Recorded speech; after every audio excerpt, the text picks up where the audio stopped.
கிறிஸ்துவுக்குள் அன்பான தேவ ஜனமே, இந்த நாளிலும் மீண்டுமாக உங்களையும் இந்த தொலைக்காட்சியின் வழியாக சந்திப்பதிலே மிகுந்த மகிழ்ச்சி அடைகிறோம்.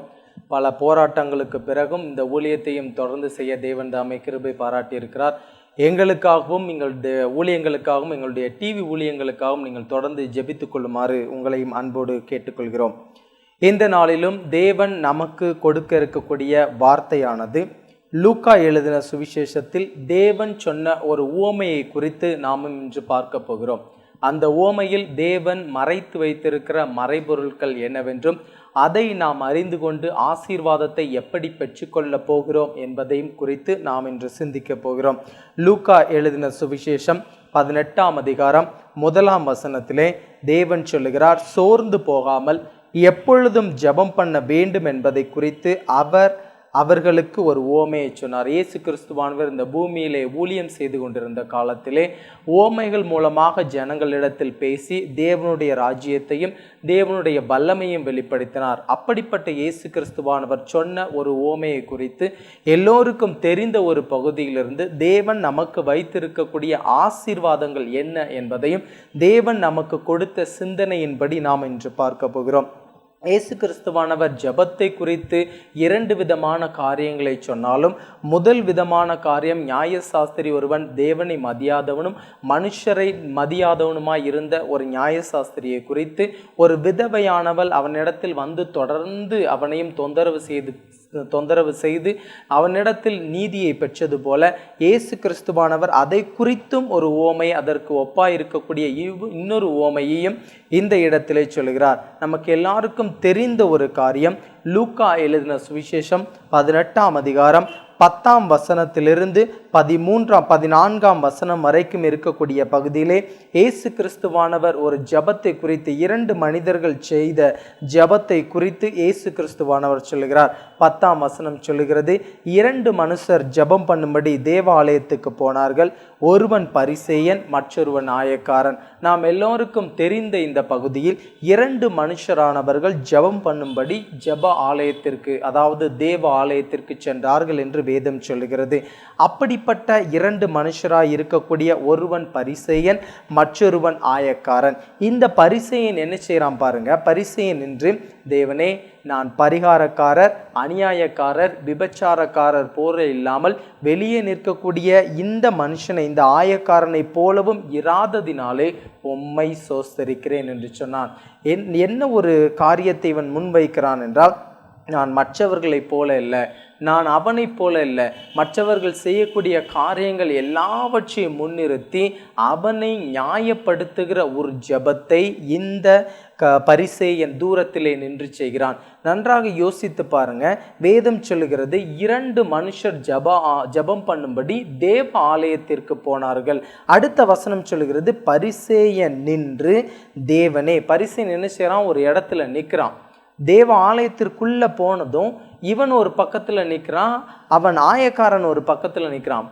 பரிசேயன் நின்று சொல்லுகிறான், தேவனே, நான் பரிகாரர், அநியாயக்காரர், விபச்சாரக்காரர் ஆகிய மற்ற மனுஷரை போலவும் இந்த ஆயக்காரனை போலவும் இராததினால் உம்மை சோஸ்தரிக்கிறேன். இந்த ஆயக்காரனை குறித்து அவன் மனதில் வைத்திருக்கக்கூடிய அந்த வஞ்சனையை அவன் தேவனிடத்தில் தெரியப்படுத்துகிறான். இவன் செஞ்ச காரியம் என்ன பாருங்க. இவங்க 2 பேருமே ஒன்று போல ஆலயத்துக்கு போறாங்க. ஒருத்தன் ஒரு இடத்துல நிற்கிறான், இன்னொருத்தன் இன்னொரு இடத்துல நிற்கிறான். வேதம் சொல்லுகிறது, ஆலயத்திற்குள்ள 2 பேரும் போயிட்டாங்க. ஆலயத்துல போய் நின்று ஒருத்தன் தூரத்துல நிற்கிறான், இன்னொருத்தன் வெளியில நிற்கிறான். ஆனால் நாம் இயேசுவினுடைய சந்நிதியில் போகும்போது, அதாவது தேவ ஆலயத்திற்குள் நாம் பிரவேசிக்கும் போது தேவனுடைய சந்நிதியில் கிட்டி நெருங்கி சேருவோம். ஆனாலும் அடுத்து என்ன காரியம் நடக்கிறது பாருங்க. வாரத்தில் 2 தரம் உபவாசிக்கிறேன், என் சம்பாத்தியத்தை எல்லாம் தசமபாகம் செலுத்துகிறேன் என்றும் தனக்குள்ளே ஜெபம் பண்ணினான். அவன் செஞ்ச காரியம் என்ன பாருங்க, அவனுக்குள்ளே ஜெபம் பண்ணான். அவன் செஞ்ச காரியம் அதான், அவனுக்குள்ளே, தனக்குள்ளே ஜெபம் பண்ணான். வாயை திறந்து கூட என்ன செய்யல, ஜெபம் பண்ணல. அப்படிப்பட்ட மறைப்பொருள் அவன் தனக்குள்ளே செய்த காரியத்தை தான் தேவன் இன்று நமக்கு வெளிப்படுத்தி இருக்கிறார். இவன் செய்யக்கூடிய காரியம், எல்லா காரியத்தையும் பாருங்க, இவன் வாயை திறந்து சொல்ல முடியாத அளவுக்கு இவனுடைய காரியங்கள் இருக்கிறது. நான் அவனை போல இல்லை, இவனை போல இல்லை, இவங்க செய்கிறது மாதிரி இல்லை, அவங்க செய்கிறது மாதிரி இல்லை. இன்று அநேகர் நாமும் அப்படித்தான் இருக்கிறோம். நான் அவனை மாதிரி இல்லை, இவனை மாதிரி இல்லை, தேவனுக்கு விரோதமாக நான் பாவம் செய்யவில்லை, என் தேவனுக்கு விரோதமாக நான் எந்த ஒரு காரியத்தையுமே செய்யவில்லை என்று சொல்லி அநேகர் பிறரை நமக்கு ஈக்குவலாக கம்பேர் செய்து தேவனிடத்தில், ஆண்டவனே அவனெல்லாம் நல்லா இருக்கிறான், நான் ஏன் இப்படி இருக்கிறேன் என்று நாம் தேவனிடத்தில் புலம்பிக் கொண்டிருக்கிறோம். இதைத்தான் இவனும் இந்த பரிசேயனும் செய்தான். அவன் செஞ்ச காரியம் என்ன பாருங்க, தனக்குள்ளே சொல்லி கொண்டான். ஆண்டவரிடத்துல சொல்றானோ இல்லையோ, தனக்குள்ளே ஜெப ஆலயத்தில் வந்து சொன்னான். அப்படியே கொஞ்சம் பின்னாடி பாருங்க, இந்த காரியத்தில் 18ஆம் அதிகாரம் முதல் 6 வசனங்கள்ல ஒரு நியாயாதிபதியை குறித்து சொல்லப்பட்டிருக்கிறது. அந்த நியாயாதிபதி அவனுக்கு என்ன அறிமுகம் கொடுக்கிறது என்றால், 2ஆம் வசனம் சொல்கிறது, ஒரு பட்டணத்திலே ஒரு நியாயாதிபதி இருந்தான், அவன் தேவனுக்கு பயப்படாதவனும் மனுஷரை மதியாதவனுமாய் இருந்தான். அவனுக்கு என்ன ஒரு இன்ட்ரோ கொடுக்குறாரு பாருங்க தேவன். அவன் என்ன பண்றான், தேவனுக்கு பயப்படவே மாட்டான், மனுஷரை சுத்தமா மதிக்கிறதே இல்லை. அப்படிப்பட்ட நியாயம் விசாரிப்புக்காரனா இருக்கக்கூடிய அந்த நியாயாதிபதியின் இடத்தில் ஒரு விதவை போய் நியாயம் கேட்டு கேட்டு கேட்டு ஓயாம அவன் என்ன செய்றான், தொந்தரவு பண்ணிக்கிட்டே இருக்கா பாருங்க. அடுத்து அப்படி வந்துக்கிட்டே இருக்கும்போது 5ஆம் வசனம் பாருங்க, இந்த விதவை என்னை எப்பொழுதும் தொந்தரவு செய்கிறபடினாலே இவள் அடிக்கடி வந்து என்னை அலட்டாதபடிக்கு இவளுக்கு நியாயம் செய்ய வேண்டும் என்று தனக்குள்ளே சொல்லி கொண்டான். அவன் என்ன செய்யறானா, தனக்குள்ளே சொல்லிக்கிறான். யார் ஒருத்தங்க தேவனை மதிக்காமலும் மனுஷரை மதிக்காமலும் தேவனுக்கு பயப்படாமலும் எந்த விதமான காரியத்திலும் தேவன் மீது ஒரு பயபக்தி இல்லாமலும் மற்றவர்களை குறை கூறிக்கொண்டே மற்றவருடைய வாழ்க்கையை குறித்து நம்முடைய வாழ்க்கை எவ்வளவாக இருக்கிறது என்று பேசி கொண்டிருக்கிற ஒவ்வொருவரும் தேவனிடத்தில் பேசாமல் தனக்குள்ளே பேசிக்கொள்வார்கள். இதைத்தான் இந்த நியாயாதிபதியும் செய்தான், அந்த பரிசேயனும் செய்தான். தனக்குள்ளே பேசிக்கொண்டான். அவன் தனக்குள்ளே பேசிக்கொண்டு இருக்கிறத இயேசு கிறிஸ்துவானவர் பார்த்து கொண்டே இருக்கிறார். ஆனால் இந்த ஆயக்காரன் செஞ்ச காரியத்தை பாருங்க. ஆயக்காரன் தூரத்திலே நின்று, நன்றாக சிந்திச்சு பாருங்க. 2 பேர் தேவனுடைய ஆலயத்துக்கு போனாங்க. ஒருத்தன் தேவனுடைய சந்நிதி வரைக்கும் போயிட்டான். ஆனால் இந்த ஆயக்காரன் என்ன பண்ணுறான், தூரத்திலே நிற்கிறான். வேதம் தெளிவாய் சொல்லுகிறது 13ஆம் வசனம், ஆயக்காரன் தூரத்திலே நின்று தன் கண்களை வானத்துக்கு ஏறெடுக்க துணியாமல் அவ்வளவு பணிவு அவனிடத்தில் இருக்கிறது. என் தேவனுக்கு நான் மிகவும் பயப்பட வேண்டும் என்கின்ற பயம் அவனிடத்தில் காணப்படுகிறது. நான் பாவியாய் இருக்கிறேன், நான் குற்றமுள்ளவனாய் இருக்கிறேன், என் மீது பாவங்களும் சாபங்களும் அநேகமான சாபங்களும் என் மீது இருக்கிறது என்பதை உணர்ந்தவனாய் தன்னுடைய கண்களை வானத்துக்கு ஏறெடுக்க துணியாமல், வேதம் அழகாய் சொல்லுகிறது, வானத்துக்கு ஏறெடுக்க துணியாமல் தன் மார்பிலே அடித்து கொண்டு, தேவனே பாவியாகிய என் மேல் கிருபையாயிரும் என்றான். இவன் வாயை திறந்து சொல்றான், ஒருத்தன் தனக்குள்ளே சொல்லி கொண்டான். இவன் என்ன செய்யறான் பாருங்க, ஆண்டவரே நான் பாவி, என் மேல நீங்க கிருபையாயிருங்க, நான் மற்றவங்கள மாதிரி அப்படி இருக்கிறேன், மற்றவங்கள மாதிரி இப்படி இருக்கிறேன் என்கின்ற எந்த ஒரு காரியத்தையும் அவன் சொல்லவில்லை. அவன் தன் கண்களை வானத்துக்கு ஏறெடுக்க துணியாமல் அவ்வளவு பணிவோடும் பயபக்தியோடும் தேவன் என்னை பார்த்து கொண்டிருக்கிறார் என்கின்ற எண்ணத்தோடும் சிந்தனையோடும் தேவனை நோக்கி தன் மார்பிலே அடித்து கொண்டு, பாவியாகி என் மேல் கிருபையாயிரும் என்றான். வாயை திறந்து சொல்றான், பாவியாகி என் மேல் கிருபையாயிரும் என்று சொல்லி. அதுக்கு அடுத்த வசனத்தில் தான் தேவன் மிகப்பெரிய ஆசீர்வாதத்தை, மிகப்பெரிய அற்புதத்தை, மறைப்பொருளை வைத்திருக்கிறார். என்னன்னு பாருங்க. வேதம் சொல்லுகிறது, அவன் அல்ல இவனே நீதிமானாக்கப்பட்டவனாய் தன் வீட்டிற்கு திரும்பி போகிறான் என்று உங்களுக்கு சொல்கிறேன். என்ன செஞ்சாராம், அவன் அல்ல இவனே. அப்படின்னா என்ன அர்த்தம், 2 பேர் தேவாலயத்திற்கு போனாங்களா, ஒருத்தன் தேவனுடைய சந்நிதியில் போயிட்டான், ஒருத்தன் தூரமாய் நிற்கிறான். ஆனால் இயேசு கிறிஸ்துவானவர் தேவன் என்ன செஞ்சிருக்காரு, அங்கே சந்நிதியில் இருந்த அவனை விட்டுட்டு தூரமாய் இருக்கிற இவனிடத்தில் வந்து என்ன சொல்றாரு, அவன் அல்ல, தூரமாய் இருக்கிற அவன் அல்ல, என் அருகில் இருக்கிற இவன் தான் என்ன செய்யறான், நீதிமானாக்கப்பட்டவன். என்னதான் நம்ம தேவாலயத்திற்கு போனாலும் சரி, என்னதான் தேவனை நோக்கி நாம் வேண்டுதல் செய்தாலும் சரி, நாம் தேவனுக்கு பயப்படக்கூடிய பயமும் தேவனுக்கு கொடுக்கக்கூடிய மரியாதையும் தேவன் நிமித்தமாக நாம் இருக்கக்கூடிய நிலைமையை நாம் உணர்ந்து சொல்லும் போதுதான் தேவன் நமக்கு மிகப்பெரிய அற்புதத்தை செய்வார். எதற்காக தேவன் தனக்குள்ளே சொல்லி கொண்டவர்களை விட்டுவிட்டு தன் வாயை திறந்து அறிக்கை செய்த இவனிடத்தில் தேவன் வர வேண்டும்?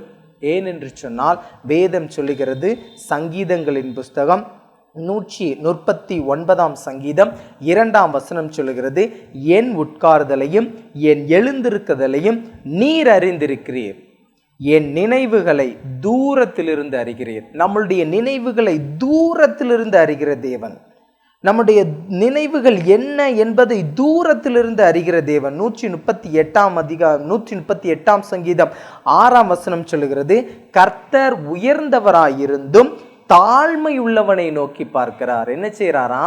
யாரு தன்னை தாழ்த்துகிறார்களோ அவங்கள தான் என்ன செய்யறாரா? நோக்கி பார்க்கிறார்.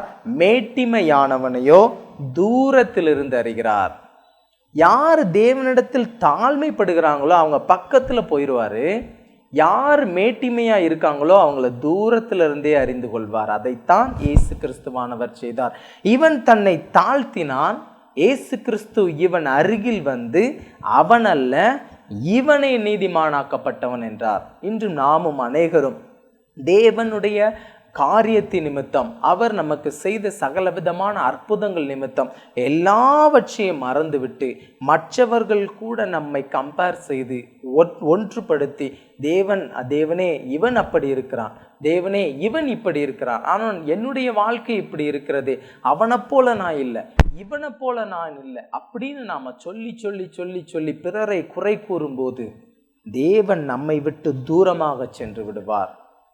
அடுத்த வசனம் சொல்லுகிறது பாருங்க, தன் வீட்டுக்கு திரும்பி போனான், ஏனெனில் தன்னைத்தான் உயர்த்துகிறவன் எவனும் தாழ்த்தப்படுவான், தன்னைத்தான் தாழ்த்துகிறவனவனும் உயர்த்தப்படுவான். யாரெல்லாம் உயர்த்துறாங்களோ அவங்களெல்லாம் தாழ்த்திடுவார், யாரெல்லாம் தாழ்த்துறாங்களோ அவங்களெல்லாம் தேவன் உயர்த்துவார். ஏனென்று சொன்னால் நம்முடைய நினைவுகளை தூரத்திலிருந்து அறிகிற தேவன்.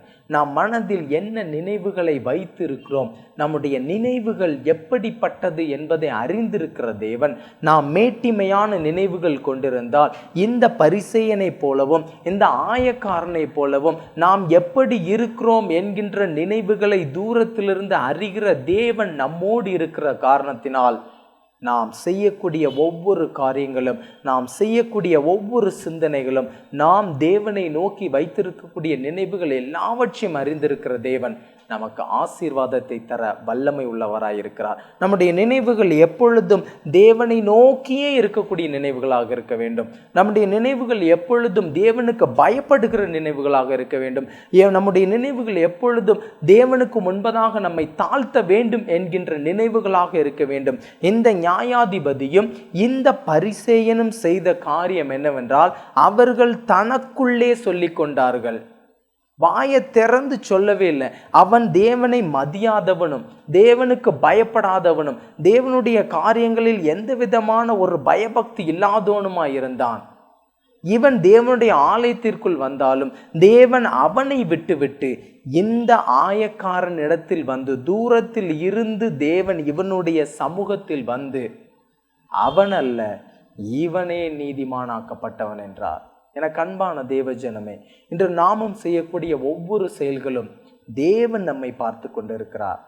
ஏனென்று சொன்னால் நம்முடைய நினைவுகளை தூரத்திலிருந்து அறிகிற தேவன். அதைத்தான் சங்கீதக்காரன் சொல்லுகிறான், நான் சிறுமையும் எளிமையுமானவன், கர்த்தரோ என் மேல் நினைவாயிருக்கிறார். அவருடைய நினைவுகள் எப்பொழுது நம்மோடே இருக்கிறது, அவருடைய நினைவுகள் எப்பொழுது நம்மை சுற்றி கொண்டே இருக்கிறது.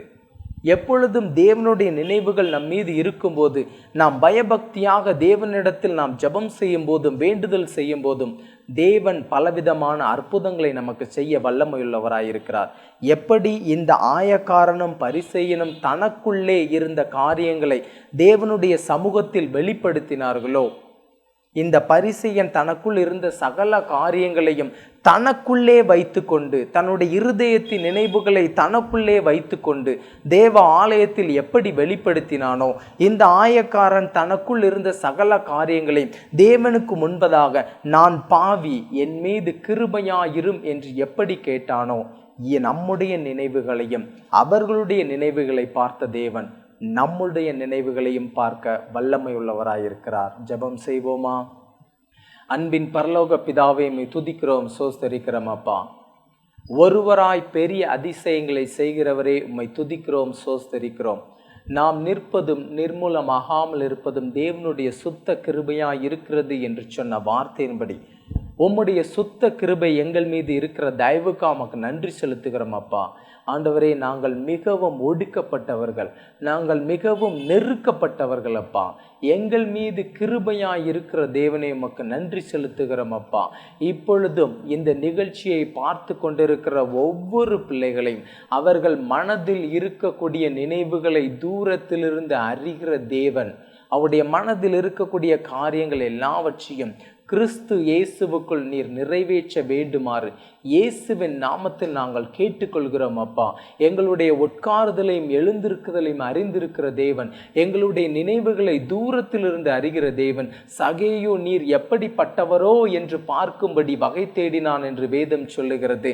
அவன் அருகே வந்து, சகேயுவே கீழே இறங்கி வா, நான் உன்னுடைய வீட்டில் தங்க வேண்டும் என்று அவனுடைய நினைவுகளை தூரத்திலிருந்து அறிந்த தேவன் இப்பொழுதும் எங்களுடைய நினைவுகளை தூரத்திலிருந்து அறிகிற தேவன் எங்கள் அருகில் வந்து எங்களுக்கு மிகப்பெரிய ஆசீர்வாதத்தையும் அற்புதத்தையும் நீர் செய்ய வேண்டுமாறு உம்மை துதிக்கிறோம், சோஸ்தரிக்கிறோம் அப்பா.